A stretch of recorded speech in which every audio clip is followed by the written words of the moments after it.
सांगली जिल्हा स्वराज्य रिक्षा संघटनेच्या नूतन कार्यालयाचे आज दिमाखात उद्घाटन पार पडले।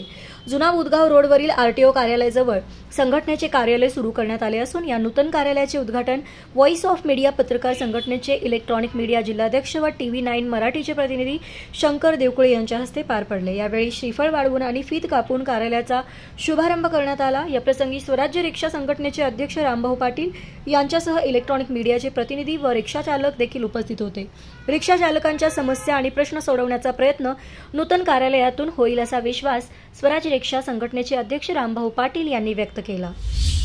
कार्यालयाचं उद्घाटन माझ्या हस्ते आपण करून जो बहुमान मला दिला त्याबद्दल सर्व रिक्षा बांधवांचे मी मनापासून आभार मानतो आणि मी दिलगिरी व्यक्त करतो की कार्यक्रम आपला नियोजित 11 वाजता होता, पण त्याच्या अगोदर 10-15 मिनिटं आपण अगोदरच उद्घाटनाचा सोहळा घेतलेला आहे। नितीश राणे यांचा दौरा असल्यामुळं आम्हाला सर्व पत्रकार बांधवांना ते दौरा कव्हर करण्यासाठी पुढे जायचं होतं आणि हे सगळं माहीत असून सुद्धा तुम्ही मोठ्या संख्येनं सर्वजण इथं उपस्थित राहिला त्याबद्दल मी सर्वांचं मनापासून आभार मानतो। आणि सगळ्यात महत्त्वाचं स्वराज्य रिक्षा संघटना ही रामभाऊंची एकट्याची नसून तुमच्या सगळ्या बांधवांची आहे, आमची आहे असं आम्ही सगळे पत्रकार बांधव मानतो। कोणत्याही अडचणीला आम्ही आतापर्यंत रामभाऊच्या सोबत आहे, तुमच्याबरोबर पण आहे।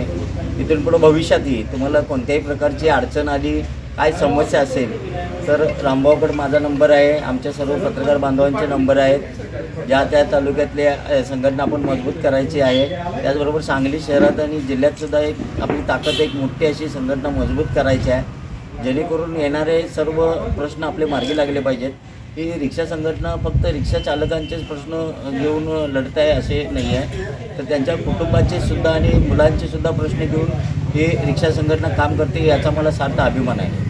त्यामुळं या संघटनेच्या माध्यमातून भविष्यात कोणत्याही पद्धतीचे चुकीचे काम होणार नाही याची मी पूर्ण शाश्वती तुम्हाला मी अधिकारानं आणि हक्कानं देतो।